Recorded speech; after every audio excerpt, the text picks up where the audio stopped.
He doesn't want people of our color.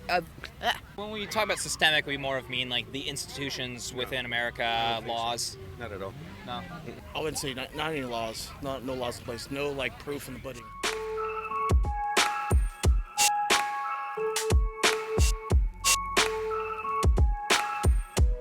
Hey guys, welcome back to Liminal Period. It's your girl Chun-Li Shoddy. Today I want to continue the conversation on systemic racism, what is it, and whether or not it still exists. I found a clip from the creator James Klug where he had a street interview down in the coast of Southern California, and it was really interesting to get multiple perspective. As always, please do share your thoughts and perspective down in the comment section down below, but let's get into it. 2023, today. Does systemic racism exist? Absolutely, of course. Of course. Of course. Yes. What do you think? I think absolutely. Okay. Of course. It is one of our main tenets, is the level of racism and hate that we have. Yes. I don't think so. Yeah. I mean, to be honest, I wouldn't say that that's a huge problem at this time in 2023. Anyone disagree with these two or no? No. She's my wife. I disagree with her. Oh, okay. Systematically, when it comes to our institutions or laws or anything like that, are they in place to discriminate against Asian, black people, Indians, white people? Redlining? Right. I definitely agree that systemic racism existed in the past. To date, does it exist? I would say yes. It's kind of blown out of proportion a little bit. Yeah, like if you look at what's really happening, it's like the best it's ever been for everybody, you know? So it seems like quite a few of the people that he is actually going to have the conversation with today believe that systemic racism still exists. It'll be really interesting as he unpacks the conversation and hear why they believe this. I did publish a video yesterday talking about a little bit more on racism and the difference between that and systemic racism. Yes, I think racism still exists in that people everywhere have implicit bias. We have prejudice and have preferential treatment towards other people for a variety of reasons, race being one of them. However, I do not think that there are any laws in the books, any policies, or any rules that are actually segregating people or preventing people from obtaining the American dream. I don't think that there are any laws in place that are actively oppressing any individual group of people purely based on race. And again, I welcome anybody to share that law or policy or bill with me that shows otherwise. Like, I'm very interested because I want to know why all these people think systemic racism exists. Define systemic racism, just to make sure that I can understand what you think, what you believe it is. Basically, it's already inbred in the system that there's going to be prejudice against a certain class of people, no matter what. So there's policies, institutions that are against people of color? Yes. It really is a structural part of our society. It's not something like I dislike that person. What system or policy would you guys point to that would be an example of that, would you say? Policing? Policing for sure.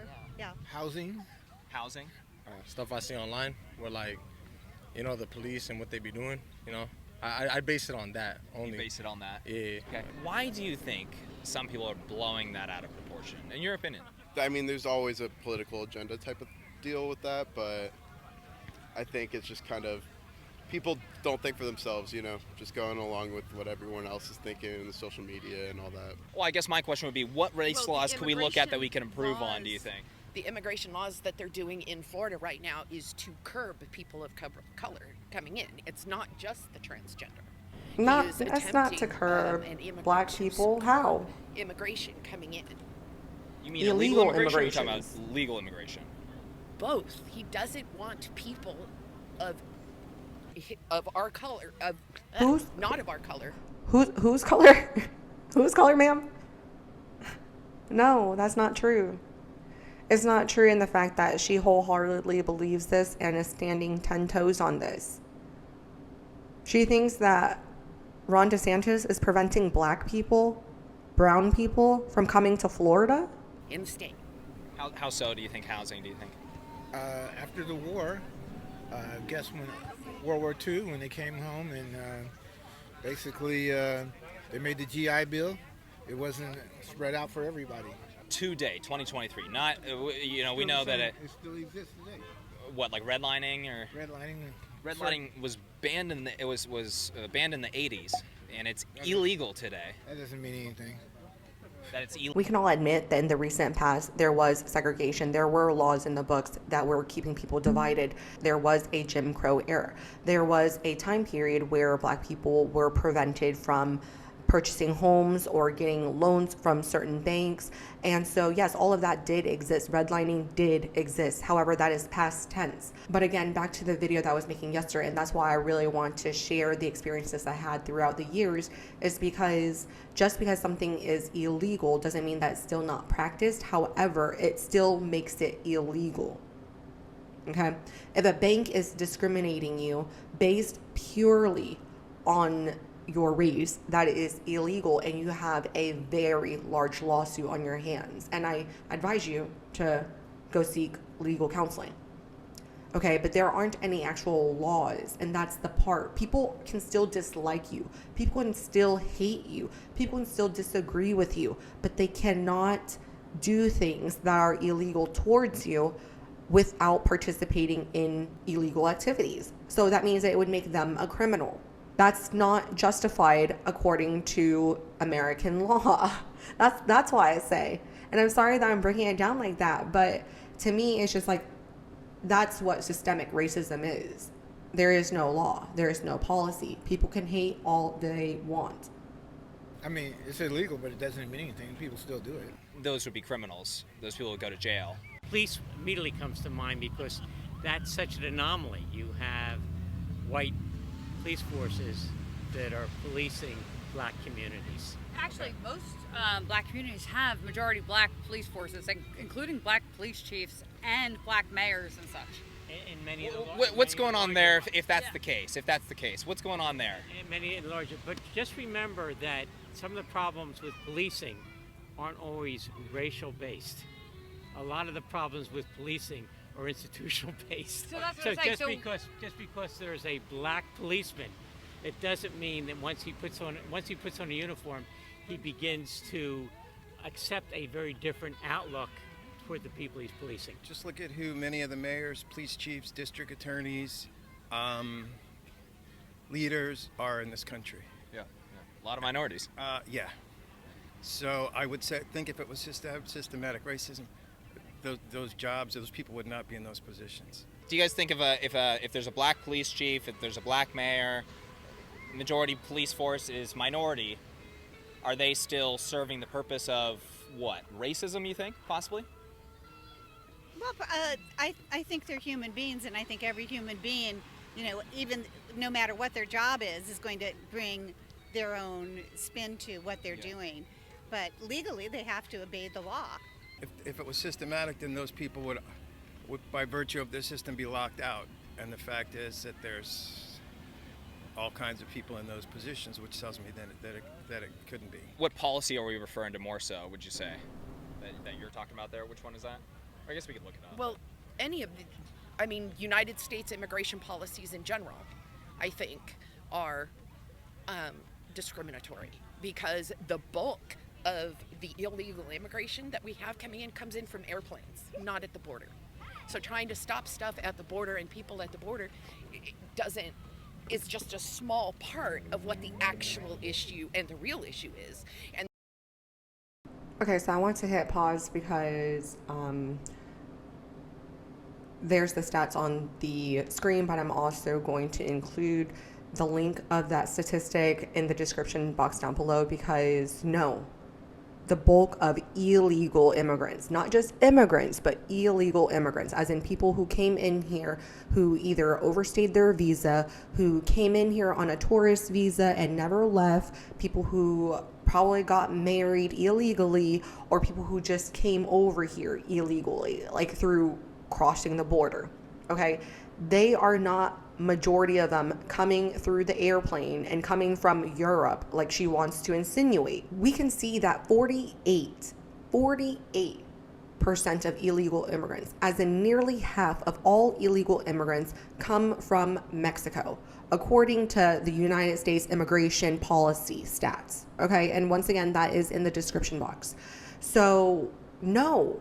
Wherever she is getting her numbers from that is causing her to have these type of conclusions and these emotions is illogical and non-factual. If we actually believe that sentiment, then we can't actually address the issue. Let's pause for a second and just imagine the US as a house, and we all want to protect our home. If you have a leak in the roof, you have a basement that is flooding and had foundation issue, you have a cracked window, and maybe you have a problem with gnats. Which one of those issues are you going to address first? The one that is causing the biggest issue, right? The one that is causing the most problems, the one that's going to lead to more harm and more devastation and more deterioration of your house and net worth. You should probably address the issues with your foundation. You should probably address the flooding in your basement. It wouldn't be the best for you to address the cracked window unless that cracked window is creating so much impact on your electricity bill that it offsets the flooding issue in your basement. Okay? So I think like that's the issue here. When we actually know where the main problem of illegal immigration is, we can actually address it. So when 50% of illegal immigrants are coming from the US-Mexico border, we might need to question on whether or not we have an issue at this border. And then the follow-up question would be, what do we do about it? And again, it's not a race issue. It's not. The biggest illegal immigrants that we have are from Europe. Both a visa overstay and stuff, that would be illegal as well. But that's just immigration policy. Doesn't every single country have that? Like you can't go across a country's border illegally and enter their country. Every country has that. Is that systemic racism? But when you focus on one particular area of illegal immigration and not the others, you have to focus on the main problem. And then once you have more resources, you have more attention span, you have more time, then you can address the smaller issues. You might be able to address the cracked window, a dent in the wall, maybe hang some pictures in one day. Okay? But you're not going to be able to do all of that and fix your roof and fix your carport and fix your basement. You have to focus. Every country has that. Is that systemic racism? But when you focus on one particular area of illegal immigration and not the others, you're focusing here on the border and saying this is where the problem is.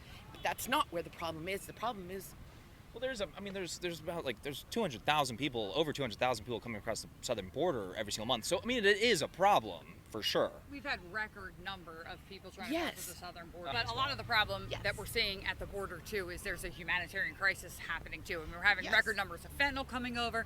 There's children that are dying at the border. There's kids that are drowning. They're being human trafficked down there. I mean, so it's like a humanitarian crisis down there at the border, too. And I think that's why there's a lot of focus on it that's not really talked about too much. okay. On point. So not only is the greatest population of illegal immigrants coming from the border, but we're seeing a humanitarian crisis. We're seeing issues with drugs. We're seeing issues around rape. We're seeing issues around physical harassment. We're seeing a lot of consequences that are coming with this influx of illegal immigration. If it was just a whole bunch of immigrants that are coming here illegally but just wanting to be contributing members of society, that would be a different story. But because they're coming in through illegal measures, there's no way for us to actually vet that. We cannot protect the country by giving benefit of the doubt to people that we don't know. You can't leave your front door open because you just expect everyone around you to respect that that's your home. And if you really need it, if you're really struggling and you're really looking for a shelter, then feel free to come into my home and live. Like, that's not how the world operates. That's not how countries operate. All countries have a border, and all countries have the right to protect that border. It's weird to me that it seems like America is the only country that seems to not be allowed to protect our border, and the only one that is expected to take in everyone. Is there another country that's out there like that? Is there another country that people complain so much about while simultaneously rushing to move into and doing so illegally? No. What example would you give of people still doing it, do you think? Real estate, people doing Basically, looking at a house and doing in a black neighborhood versus a white neighborhood, and then you have the appraisers come to the black neighborhood. They give the less, the less value on a black neighborhood house than they would if it's the same house, same square footage, everything. Would it be a nicer neighborhood or worse neighborhood that would affect the value of that, do you think, or no? No. But we live in. Yeah, we live in North Orange County, though. If we drive down Euclid to Anaheim, Yeah. price of value goes. But isn't that just with everything? No. I mean, that happens all the time. Like, even in mine, if you live in Newport or Laguna or whatever, if you What do drive you down call the it? street, homes might be $15 million. Is that discrimination that's taking place there, or are they just worth different amounts of money because that's how property I works? think it's, discrimination again, because what do you call Anaheim and a crime? We call it a crime, even though Disneyland's there. There's a lot of crime in Anaheim. But It's- that's- And that's exactly what he just said. It's not just about race, it's about crimes, it's about other issues that might exist within that particular area that might make it so that that house does not have as high of a valuation when compared to your home. You just said this area of California, Anaheim, is called Anacrime. Have you ever heard the phrase location, location, location? That is so real and that is so true within real estate. They never said race, race, race. They said location, location, location, because that is what's going to determine the value of the home. White neighborhood, and then you have the appraisers come to the black neighborhood. They give the less, the less value on a black neighborhood house than they would if it's the same house, same square footage, everything. Would it be a nicer neighborhood or worse neighborhood that would affect the value of that, do you think, or no? No. But we live in. Yeah, we live in North Orange County, though. If we so drive I've been there all down my life, Euclid to Anaheim, Yeah. price of value goes. But isn't that just with everything? No. I mean, that happens all the time. Like, even in mine, if you live in Newport or Laguna or whatever, if you What do drive you down call the it? street, What's- homes might be $15 million. Is that discrimination that's taking place there, or are they just worth different amounts of money because that's how property No, I works? think it's, discrimination again, because what do you call Anaheim and a We crime? call it a crime, even though Disneyland's there. There's a lot of crime in Anaheim. But It's that's the difference. It's Yeah. not like a But racist would thing, that- it's a crime thing. Yeah, It's a that one is- socioeconomic Would that issue. hurt the value of those homes that are closer, even if in the slightest bit, closer Yeah, to it would. where that's happening? It definitely would and has, because we live in and our values are double than what they are in Anaheim. I mean, if anything, that sounds like you guys are getting benefited. So, are you guys are the maybe Hispanic people that are in Anaheim getting discriminated against versus you guys? Yes. Wow. I always find it interesting that they say because of race is why one house is more or less than another. However, this, I'm assuming, black couple here, like they said, they sound like they live in a more affluent community. Okay, why didn't they buy that house that was in Anaheim for half the price? If the issue was not the crime, and if the issue is just race, why didn't they themselves buy that house and save money? Homes in California are like $1 million plus. So why wouldn't they save 500 grand and buy the other house that's 20 minutes down the road? Because they themselves acknowledge and realize that there is a crime issue, that there is crime problems. They know that it's not safe. It probably isn't in the best school district. And if they are aware of that and they're not buying the house, other people who are in the housing market might not also buy the house for the same exact reason. Therefore, that house and other houses within that area of Anaheim might all have a low comp value. That's how supply and demand works. But if the crime start to decline in that area and more businesses come in because it's a safer working environment, it's a safer areas to operate a business, you're not getting as much crime, you're not getting as much looting, you actually have the ability to succeed as a business, they might come there to that part of Anaheim. As more businesses come, the community around it, the economy around it will also increase. The people around that community now have opportunities to more jobs, to better paying jobs. It's like this is all like a cause and effect. And that's why I say it's very important for us to have these conversations, because until you can figure out where the issue is, where that cause and effect kink happened, you can't actually alter that cause or look at the effect. Because again, we're just calling everything racist. It's racist. But we So just I'm talked just about saying how that, there's no. gangs over there, No, so that but- would hurt the value. yeah. I think policing is an interesting one to choose because what part of it would you give as an example of it being systemically racist? Then let's say we can use Los Angeles. We have a black mayor. I believe we have a white police chief. We have a Hispanic sheriff, and then we have a minority LAPD. What about that would be systemically racist? Would you say? I can't, unfortunately, I'm from the East Coast, so I can't necessarily make a comment on Let's on grab LA. a police department over there. What do you want to grab onto? We can grab on Chicago or Chicago, I don't know if I don't think Chicago is predominantly black police force. does it have to be predominantly black or even a majority to not be systemically racist? Does it have to be that way? The problem is, and this goes to the issue is when you say systemic racism, there's a lot of examples of systemic racism.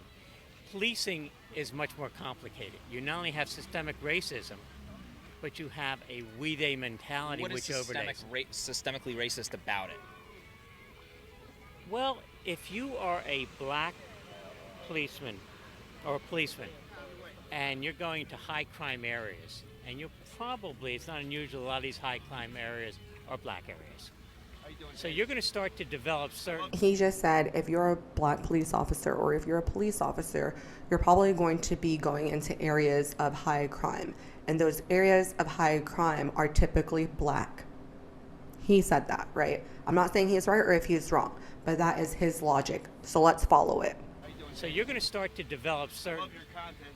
Hey, thanks for watching. Thank you. You're going to start to develop certain defense mechanisms just by the very fact that every day you may be arresting people and maybe 8 out of 10 of them are black. So you start to develop your own, not necessarily prejudice, but certain preconceived Why notions. would 8 out of 10 of them be black? You're saying because it's a black neighborhood? It tends to be black neighborhood. Why does it tend to be a black neighborhood? Perhaps it's because more crimes happen there? Or do crimes happen there more often because it's black? That's what you need to ask yourself if you agreed with his statement. We know that crime tends to be higher in those areas. There's a lot of reasons for it. When it comes to the police, do you believe that the police are systemically racist? Do you think that Laguna Beach police maybe are systemically racist? I mean, I wouldn't say police in general. I say certain people. You can't just Facts. blame everything on, one specific group. I just believe that there's certain people that are bad out there in the world that, just judge people off of the race or whatever might be the case, And I definitely agree. I mean, there's going to be individuals out there that are racist, whether they hate Hispanics, white people, black people. I mean, I was just talking to a lady the other day that hates white people and saying that she was racist. The conversation today is more around systemic racism. Like, are there laws in place that are against those people, or do you just think that there's individual people that just happen to be holes? Yeah, individual people, bro. 2023, does systemic racism exist? I don't think so. There's always going to be some, but not like it used to be. Yeah, when we talk about systemic, we more of mean like the institutions within America, laws. So. Not at all. No. I wouldn't say not any laws, no laws in place, no proof in the pudding. What side of the aisle do you think has the political agenda that's pushing that systemic racist narrative? I would say it's probably more on the liberal end. I would say probably more on the liberal end.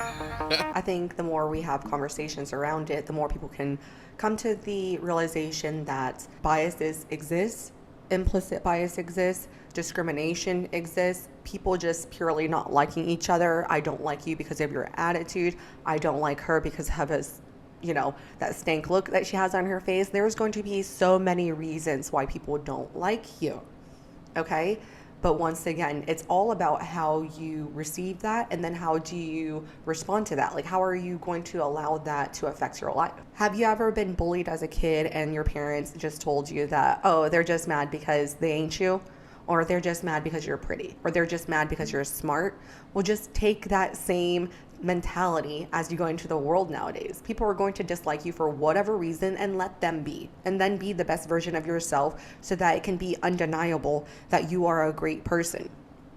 there aren't any laws and policies currently in place that are actually oppressing anyone. The more we allow these ideas to seep into people's mind that it does exist, because once again, there wasn't a single person within that street interview that was able to actually pinpoint a system that is actually oppressive towards any particular group. So again, we need to stop thinking with our emotions. We need to stop feeling things when we are making policies. And again, that's why it's important. Feel how you feel on an everyday basis. But once you start putting things into the law books, like that's when shit gets serious. And that's why I say it's important to have this conversation, because we are now currently overcorrecting ourselves. We had redlining, we had Jim Crow era, we had all of those things. We got rid of it. And then now we're introducing back more segregation. We're now having separate dorm rooms for Black and white students. We're having safe spaces. So let's readjust and get back to reality so we can focus on the big shit, and which is finding our own happiness. But with all of this distraction, I hope this conversation was able to make a little bit of a difference. I really enjoyed having this conversation, and I hope to speak with you again with you guys next time. Bye.